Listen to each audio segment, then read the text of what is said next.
लाडकी बहीण योजनेत अनेक अपात्र महिलांचा समावेश। नाशिक जिल्ह्यात आढळल्या अनेक अपात्र महिला निकष अपूर्ण असल्याने 1600 महिलांची नावे वगळली। 1 नोव्हेंबरला निवडणूक आयोगाच्या विरोधात विरोधकांचा मोर्चा आधी मनसे अध्यक्ष राज ठाकरे मनसैनिकांना मार्गदर्शन करणार। 30 ऑक्टोबरला मनसेची बैठक। पुण्यातील जैन बोर्डिंग जमीन व्यवहार प्रकरणी जैन बांधव आक्रमक। धर्मादाय आयुक्तालयाच्या बाहेर जोरदार घोषणाबाजी। नवनाथ बन आणि रवींद्र धंगेकरांमधील शाब्दिक संघर्ष अधिक तीव्र। मी डोरेमॉन तर तुम्ही बावळट नोबिता। बन यांचं धंगेकरांच्या टीकेला जोरदार प्रत्युत्तर।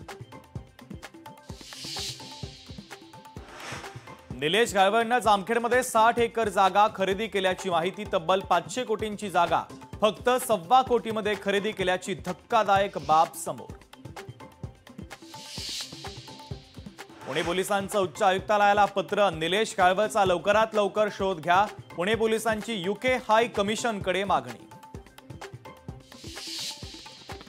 भारताचा रशियाबरोबर विमान निर्मितीचा ऐतिहासिक करार। सुखोई सुपरजेट SJ-100 या नागरी विमानाच्या निर्मितीसाठी सामंजस्य करारावर स्वाक्षरी।